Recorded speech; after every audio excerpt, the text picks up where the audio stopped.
All right, if you followed my work through the years, you probably have heard me say this multiple times. The 49ers might be the most fascinating team in football. And in the past, I think it was probably Jimmy Garoppolo related. They draft his replacement. Then there was a year that he said goodbye to everybody. He was going to be traded. Then he had the surgery, ended up sticking around and ended up back in the starting lineup and all that stuff, all the drama with the quarterback situation. Well, now when I say, and I'm only going to say it here on YouTube, I'm trying not to say it on the other platforms because I don't want to become too redundant. But 49ers might be the most fascinating game in football this year too, for entirely different reasons. This season very well could be a case study for dealing with stuff. And the 49ers have dealt with a lot of stuff. I mean, beginning in the Super Bowl, where they became the only team in NFL history to lead a game twice in the fourth quarter and once in overtime and still lose it. And it wasn't just any game, it was the Super Bowl. So we've heard for years about the Super Bowl hangover, how the losing team in the Super Bowl drops off the face of the earth. So that's one. Those teams never lost. All those teams that had a very difficult time the year after a Super Bowl loss. I don't think they dealt with the heartbreak, the gut wrenching nature of a Super Bowl loss quite like the 49ers experienced. So that's one. Then you also have kind of the weird contract stuff that was going on. Brandon Ayuk, Trent Williams, neither of those guys stepped on the field during training camp. Then, of course, the Ricky Pearsall incident, which is a completely different animal as far as that goes. No team's ever had to deal with that, or it's, as John Lynch said, uncharted territory. Okay, so things you would think are not lining up well for the 49ers entering the 2024 season because of all those kind of distractions, stuff that's happened, the stuff that they're dealing with, the obstacles they have to overcome, and all that. However, I would say a lot of those teams from the past did not have the personnel the 49ers have right now. They probably didn't have the level of coaching the 49ers have. And I think anybody could agree that with John Lynch and Kyle Shanahan, the 49ers organization is in a very good spot. Um, the only thing you could say about them, and for 49ers fans, it's obviously a big thing. They haven't won a Super Bowl. They've been to the Final Four in the NFL for 4 of the past 5 seasons, but to reach that truly elite status, obviously they have to get over the top. So, is this their last chance? Is this the last dance 2024? And I don't think it is. I think what it is it is a huge season for Brock Purdy.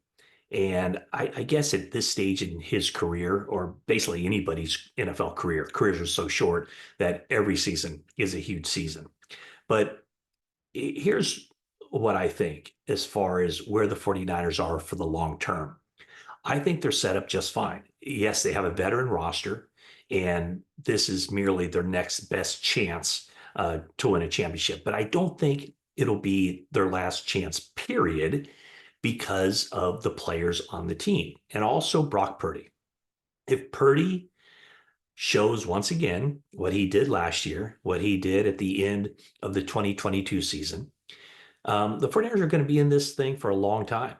And as they put their contracts together, and I know over the last couple of days, there's been a lot of talk about the contracts for Brandon Ayuk, for Trent Williams, the contract that awaits for Brock Purdy, where if he plays at that level again this year, will establish himself as one of the highest paid quarterbacks in the league.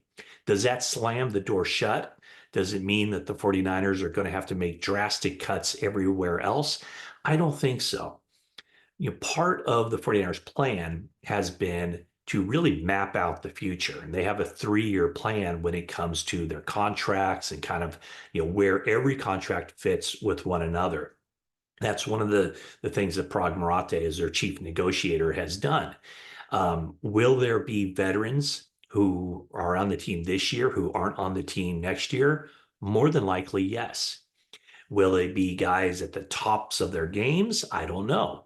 I mean, when you look at it, the one major thing they did this last offseason was Eric Armstead, longtime 49er. They gave him an ultimatum, take this contract or we cut you. He said, no, thanks, not going to take that contract. 49ers cut him. He ends up with Jacksonville. But as you look at how they've structured these deals, I don't think, as I've mentioned, that it's, either Ayuk or Samuel. They can keep both of those guys. And I think that's shown by how Deebo Samuel did the contract restructure, pushing money that he was due this year to the future.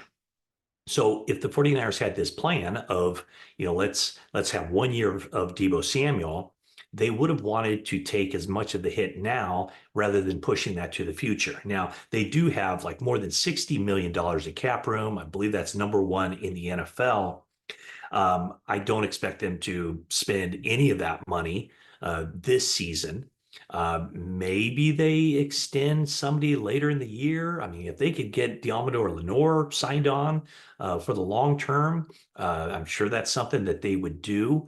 But Diamador Lenore and Charvarius Ward and other free agents might want to just kind of say, hey, let's like take our chances here. Assume the risk of playing a season and then really cash in next off season.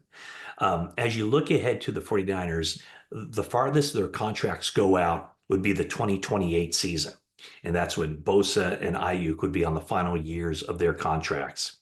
2027, you have McCaffrey, along with Bosa and Ayuk, obviously. McCaffrey's in the final year of his deal, as are all of the rookies from this class. In 2026, you'd have Warner, Javon Hargrave, Trent Williams, Jake Brendel, and some others. So the 49ers cap strategy, again, is to remain cap compliant through the season, not have to get in that situation where, they're restructuring because they have to, because the salary cap, unspent salary cap, dollars roll over to next year. That's why the 49ers have this $61 million or $65 million surplus right now.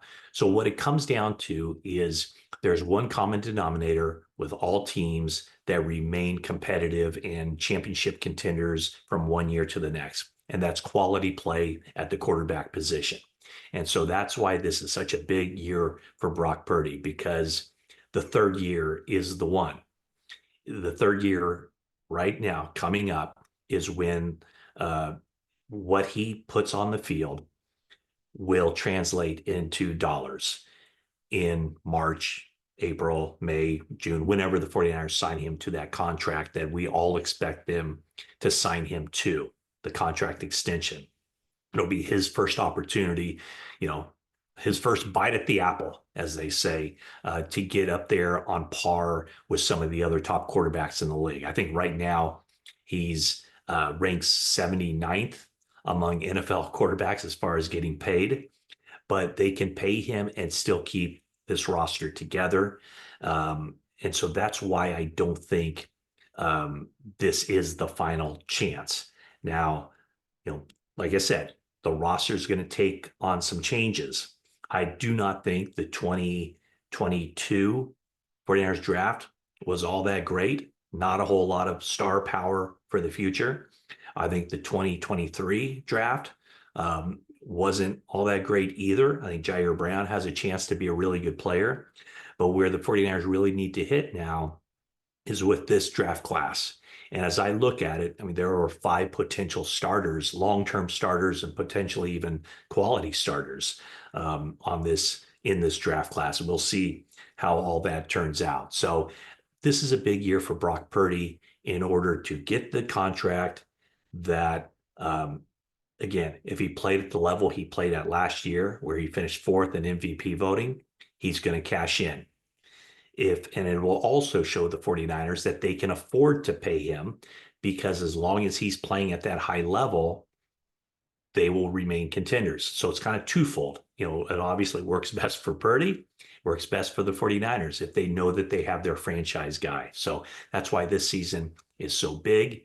And again, I guess this isn't the 49ers' last chance is just another good chance for them to show. But to get there, they're going to have to overcome a lot of obstacles um, with just the craziness that's happened this offseason. Um, I just don't think that anyone who paints this as their final chance, I don't think that that's the case. But time will tell. As I'm sitting here, you notice I changed up my set a little bit. Sitting here at my old Candlestick seats. Actually, I didn't never had season tickets at Candlestick for baseball or football, but I did purchase these when that opportunity became available. I think back in 2014 or 2015. So anyway, that's it from now. Check out all my stuff at NBC Sports Bay Area and subscribe to the YouTube channel here and also to the 49ers Talk podcast that I have me and Jennifer Lee Chan. So thanks again for tuning in.